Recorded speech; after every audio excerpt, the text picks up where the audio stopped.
چل السلام علیکم یا علی مدد اللہم صلی علی محمد و علی محمد اعوذ باللہ من الشیطان الرجیم بسم اللہ الرحمن الرحیم معزز ویورز فالورز مومنین ملک علی حیدر وسیع ایڈوکیٹ پروفیسر حکیم الحسینی کربلائی چینل پہ موجود ہے. چینل کو سبسکرائب کریں, سب سے پہلے بیل آئیکن پریس کریں, یہ ویڈیوز کو لائک کریں, کمنٹ کریں, فالو شیئر کریں. بہت شکریہ. اور یہ بطور خاص آپ کے لیے آج کی اسپیشل ویڈیو ہے, اور اس میں جو انفارمیشن میں آپ کو دوں گا اگر آپ کو پسند آئے تو اسے ضرور شیئر کریے گا اور سبسکرائب ضرور کیجیے گا. بہت شکریہ. تو قابل احترام ڈاکٹرز, انجینئرس, پروفیسرس, ایڈوکیٹس, وکلاء, صاحبان معرفت, صاحبان علم, دعا مانگ لوں. دعا ہے کہ محمد و آل محمد کا خالق و مالک رحیم اللہ ہم سب کو صاحب ایمان اور سیرت قرآن اور معدت محمد و آل محمد والی زندگی عطا فرمائے, اور ہماری نیک دلی خواہشات کو پورا فرمائے. ہمارے مسائل, مشکلات, دشواریاں اور جو بھی آسمانی اندیکھی آفتیں ہیں ان سے ہمیں محفوظ و معمون رکھے. اللہ تبارک و تعالی ہم سب کو روضہ معصومین اور زیارت کعبہ و مدینہ نصیب فرمائے. آمین یا رب العالمین. ناد علی مظہر العجائب تجد عون لک فی النوائب کل ہم غم سیم جلیل عظمتک یا اللہ یا اللہ یا اللہ بے نبوتک یا محمد یا محمد یا محمد بے ولایاتک یا علی یا علی یا علی عجب فی سبیل اللہ اللہم صلی علی محمد و علی محمد. میں نے پچھلی ویڈیوز میں جو ہے کچھ معلومات آپ سے شیئر کی تھی, جیسا کہ میں نے ڈسیبلس کے بارے میں بتایا تھا اور ریفیوج کے بارے میں بھی بتایا تھا. تو یہ کیا ہے, اور اسی طرح میں نے ایک تو جنگ ایران عراق جنگ کے بارے میں کس امریکہ کی کیا فوجی طاقت ہے اور ایران کی کیا فوجی طاقت ہے, ان کے ٹینکس کے بارے میں بتایا تھا, اور ان کی مسمارمی اور فضائیہ اور بحری قوت کے بارے میں. آج میں نے بتانا ہے آپ کو تھوڑا سا کہ جو امریکہ یو ایس اے کی جو اس وقت لیٹسٹ ترین جو رائفل ہے وہ یوز کر رہے ہیں, اسے کہتے ہیں 6 آور MCX PR 6. یہ 3000 فیٹ فی سیکنڈ کی رفتار سے یہ اس کا کارتوس اصل رفتار سے سفر کرتا ہے, اور اتنا پاورفل ہے یہ, اور اتنا برق رفتار ہے کہ یہ لوہے کی کوئی موٹی چادر ہو اس میں یہ بے پناہ چھید کر دیتا ہے اور اسے پھاڑ کے رکھ دیتا ہے, اور چاہے بختر باندھ گاڑیوں کی چادر تک کو یہ پھاڑ کے رکھ دیتا ہے. اتنی یہ ہیوی رائفل ہے جو اس وقت امریکہ کی مثلا SSG اور یہ جو اسپیشل سروسز ہیں ان کے پاس ہی ہوتی لیٹسٹ رائفل ہے. اسی کے مقابلے میں رشیا نے جو ہے وہ 2 رائفلس اپنی جو ان کی پرانی AK-47 کا اپ گریڈڈ ماڈل جو ہے اس نے 2 جاری کیے ہیں, ایک AK-12 اور AK-15. یہ بھی اسی طرح بہت ہی پاورفل اور جدید ترین رائفلز ہیں اور بہت ہی تیز رفتار. یہ بھی چیر کے رکھ دیتی جو بھی آگے مٹیریل ہے, چاہے وہ لوہا ہے, چاہے لکڑی ہے, چاہے کوئی دیوار ہے, چاہے کوئی چیز بھی ہے. بہت طاقتور اور بہت تیز ترین اور بہت ہی پائیدار رائفلز ہیں یہ. تو اسی طرح اب جنگ کے بارے میں بھی ہم سن رہے ہیں کہ یہ جنگ بھی جاری ہے, ساتھ میں حملے بھی دونوں طرف سے ہو رہے ہیں. حملوں میں بھی شدت ہو گئی ہے, ایران کی طرف سے بھی اور امریکہ اسرائیل کی طرف سے بھی. اسرائیل کے بارے میں سن رہے تھے کہ ان کی مثلا کوئی ویڈیو لیک ہوئی, وہ ایک چینل پہ میں دیکھ رہا تھا, وہ اینکر بتا رہے تھے کہ ان کے جو چیف ہے آف آرمی ہے وہ بتا رہا تھا کہ ہماری فوج کی بس ہو چکی ہے, لڑنے کے قابل نہیں, بس نروس بریک ڈاؤن ہونے والا ہے, نئی بھرتیاں کی جائیں. یعنی اتنی شدت سے حملے ہیں ایران کی طرف سے بھی کہ میزائلوں پہ میزائل اور ڈرونز پہ ڈرونز, ادھر دھماکہ ادھر دھماکہ, ادھر دھماکہ ادھر دھماکہ. اسرائیل بھی ایران میں جو ہے پوری تباہی انہوں نے مچائی ہے. لیکن اب یہ معاہدہ دیکھتے ہیں پاکستان کے اوپر بہت بڑی جو ہے وہ اللہ تعالیٰ نے عزت عطا فرمائی ہماری ملک کو کہ پاکستان کو میڈیشن اور میڈیٹر کا رتبہ ملا ہے. یہ ثالثی جسے کہا جاتا ہے کہ اس پر ہمارا ہمسایہ پڑوس میں جو ہے وہ جل بھن کر کباب ہو گئے اور ان کی دماغوں کے فیوز اڑ گئے. کوئی کس طرح سے بکواس کر رہا ہے, کوئی کس طرح سے اپنی سودا سرائی کر رہا ہے. اتنے گرے ہوئے لوگ ہیں یہ ہمارے دشمن پڑوسی بھارتی، ان کے اندر سفارتی اداب بھی نہیں ہے، نہ کوئی خندہ پیشانی ہے، نہ کوئی اسپورٹس مین شپ ہے، اسپرٹ ہی نہیں ہے ان کے اندر. بس ان کا ہندو توا، ہندو وشوا ہندو پریشد، بجرنگ دل اور اس طرح کی بھارتیہ جنتا پارٹی اور مودی جیسا قصائی انہوں نے وزیر بنایا. دنیا کو سب سے بڑی جمہوریت کہنے والے آج دنیا کے سب سے بڑے دہشت گرد اور سب سے بڑے انتہا پسند ملک کی نمائندگی کر رہے ہیں کہ جن کے اندر برداشت، تحمل، احسار، قربانی، انسانی ہمدردی، ہمسایوں سے تعلقات کیسے رکھنے ہیں، انٹرنیشنل معاملات پہ بولنا کیسے ہے، کچھ پتہ نہیں ہے ان کو. سوائے پاکستانی دشمنی میں اندھے ہو چکے ہیں. اندھے ہو کے انہوں نے حملہ کیا اور حملہ کر کے جو سن 71 میں انہوں نے برتری ہم پہ لی تھی وہ گوا بیٹھے، برتری شکست ہوئی ان کو. اور اب یہ پاکستان کو جو ثالثی کا ملا ہے کریڈٹ، اس کو یہ چینلز پہ بیٹھ کے ڈسکس کریں اور یہ جلد بھون کے کباب ہو چکے ہیں اور دماغوں کے فیوز اڑ چکے ہیں. دماغ میں سے اور کانوں میں سے دھوئیں نکل رہے ہیں ان کے. سمجھ نہیں آ رہی کہ ان کو کہ امریکہ نے ان کے ساتھ کیا کیا ہے، ایسا کیا کر دیا کہ ان کو گاز تک نہیں ڈالی. تو بس یہی تھا. اس کے علاوہ ڈسیبلس کے لیے میں نے بات کی تھی کہ 3 بینکس ایسے ہیں جن کو یہ ڈسیبلس جو ہیں، پڑھے لکھے ڈسیبلس جو ہیں، ان کے لیے خوشخبری بھی سمجھ لیں اور ان کے لیے بمپر آفر بھی سمجھ لیں کہ اسٹیٹ بینک آف پاکستان نے یہ نوٹیفکیشن تمام اس کے جو کمرشل بینک ہیں 3 اس کے انڈر آتے ہیں، ایک H P L, U B L اور الائٹ بینک. ان تینوں کو نوٹیفکیشن جاری کیا ہے کہ آپ نے اپنی تمام برانچز پہ ایک مخصوص کوٹا ڈسیبلس پرسنس کے لیے رکھنا ہے، ان کو جاب دینی ہے. تو اب جو ڈسیبل سن رہا ہو تو آپ نے نزدیکی بینک میں اپلائی کرے، وہاں پہ کرے، ان کے مین ایچ آر ڈپارٹمنٹ میں کرے، ہیڈ آفس میں اپلیکیشن بھیجے تو انشاءاللہ ان کا ضرور جو ہے وہ نوکری کا کوئی نہ کوئی سلسلہ بنے گا. صلوات پڑھ لیں اللہم صلی علی محمد و آل محمد. اسی طرح سے یہ ریفیوج میں نے کہا تو ریفیوج ایک ایسی چیز ہے جو سیاسی پناہ جیسے کہا جاتا ہے، جو مخصوص حالات میں انسان جو ہے اس کو کلیم کرتا ہے. اسپیسیفک سرکمسٹانسز جنہیں کہا جاتا ہے، in specific time and it is claimed through application in the embassy of a particular country to which we or any one person who likes to settle. جیسا کہ میں آپ کو بتاؤں کہ اس میں ریفیوج میں ہر ملک میں کوئی نہ کوئی ادارہ ہے جو سپورٹ کر رہا ہے.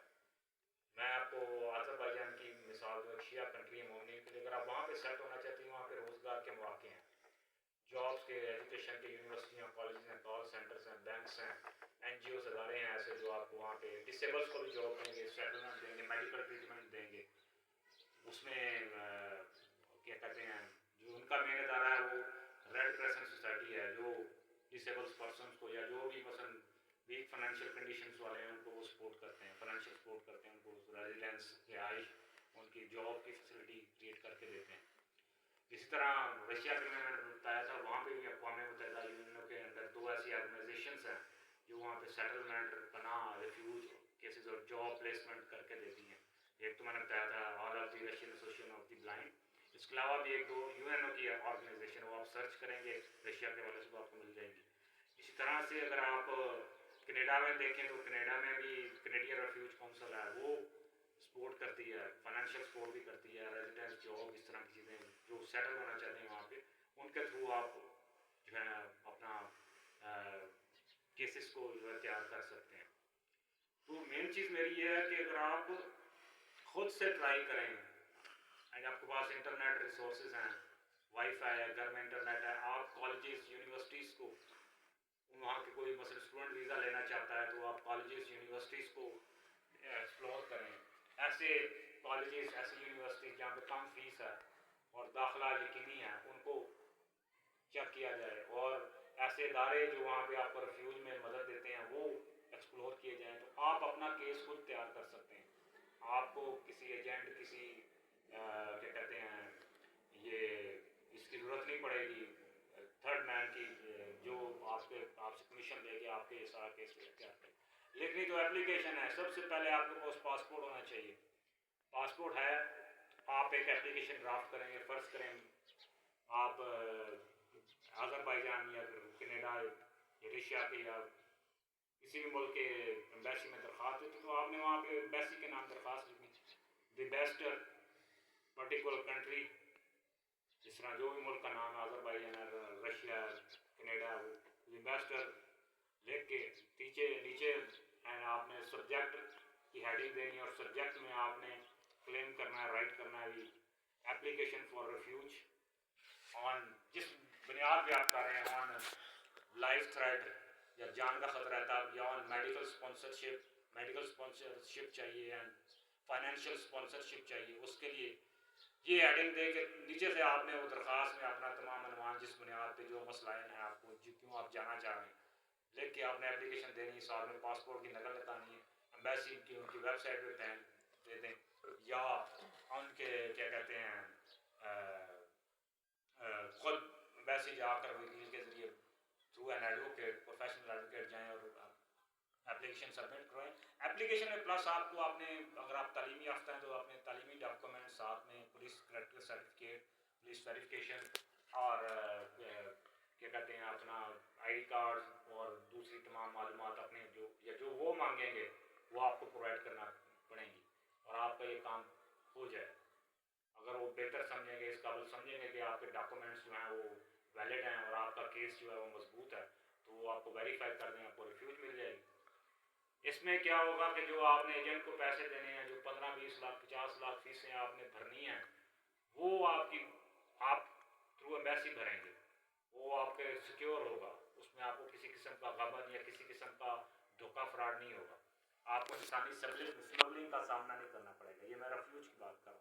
اگر آپ اسٹوڈنٹ ویزا کے لیے اپلائی کرتے ہیں، اس میں بھی آسٹریلیا میں کچھ ایسی یونیورسٹیاں جو کہ جس میں وہ کیا کہتے ہیں وظیفہ لگتا ہے، وہ کیا کہتے ہیں اس کو اسپانسرشپ جسے کہا جاتا ہے، مجھے اس کا نام انگریزی میں یاد نہیں آ رہا، ماہانہ وظیفہ، لائف اسٹوڈنٹ کو ذہین طلباء کی تعلیم فیسیں مفت ہو جاتی ہیں، یا جو ڈسیبلٹی کرائٹیریے میں ہیں یا کوئی فائنینشیل مسئلہ ہے ان کی بھی معاف ہو جاتی ہیں۔ اس کو یہ ہر ملک میں ہے، اس کو ایکسپلور کرنے کی ضرورت ہے، اور وہاں پہ بھی اس طرح آپ نے اپلیکیشن ہی دینی ہے۔ لیکن آسٹریلیا میں ریفیوج کے کیسز نہیں ہوتے، وہاں پہ کوئی ایسا ادارہ نہیں ہے جو آپ کو سپورٹ فراہم کرے، وہاں ایمبیسی میں درخواست دینی ہے، اگر وہ بہتر سمجھیں گے تو آپ کو دے سکتے ہیں، نہیں سمجھیں گے تو آپ کو ریجیکٹ کر دیں گے۔ اسی طرح آپ دیکھیں تو لنڈن میں جو ہے، انگلینڈ، یو کے میں بڑے خواہش مند ہوتے ہیں، بڑی فیسیں اور کیا چارہ جوئیاں کر کے لوگ جانا چاہتے ہیں۔ انگلینڈ سب سے بیسٹ ہے ریفیوج کے لیے، سیاسی پناہ کے لیے۔ اس میں آپ کو بہت سے ادارے ہیں، 3-4 ادارے ایسے ہیں، جیسے ریفیوج ایکشن ہے، یہ بھی لنڈن میں ہے، اور اس کے علاوہ برٹش ریڈ کریسنٹ سوسائٹی ہے، اور RNIB، royal national institute for disabled blind persons کو جاب پلیسمنٹ کر کے دیتے ہیں، RNIB اس کو کہا جاتا ہے، یہ لنڈن میں ان کا دفتر ہے۔ تو برٹش ریڈ کریسنٹ سوسائٹی کوئی مالی مسئلہ ہے یا کوئی اس طرح کے رہائش وغیرہ کا مسئلہ ہے تو وہ آپ کو اس میں فائنینشیل سپورٹ کریں گے، ریفیوج میں سیاسی پناہ میں آپ کو سپورٹ کریں گے۔ اگر آپ ادھر ایجوکیشن میں جانا چاہتے ہیں، کوئی مثلا یونیورسٹی کالج میں داخل ہے تو کالج بھی وہاں پہ بے شمار ہیں، وہ میں نے سرچ نہیں کی ہے، اگر نیکسٹ ٹائم کوئی ایسی یونیورسٹیاں اور کالجز سرچ کر کے آپ کو بتاؤں گا۔ تو آج تک کے لیے اتنا ہی، اب میں آگے خطبہ پڑھ کے تھوڑا سا ذکر مولا کر لوں۔ الصلاۃ والسلام علی اشرف الانبیاء وسید المرسلین وخاتم النبیین وشفیع المذنبین وجد الحسن والحسین علیہ السلام ابی القاسم محمد واہل بیتہ الطیبین الطاہرین المعصومین والمظلومین، اما بعد فاعوذ باللہ من الشیطان الرجیم، بسم اللہ الرحمن الرحیم۔ قال تبارک وتعالی عز وجل فی قرآن الحکیم والفرقان الحمید، وجعلناہم وجعلناہم ائمۃ یدعون من امر اللہ ولم صبروا وکان آیات اللہ یوقنون۔ بسم اللہ الرحمن الرحیم۔ تمام تعریفیں، تمام حمد و ثنا، تمام کبریائی اس مالک اللہ کے لیے جو غفور بھی ہے، غفار بھی ہے، رحیم بھی ہے، کریم بھی ہے، جو محمد وآل محمد کا خالق ہے اور میرا اور آپ کا خالق و مالک ہے۔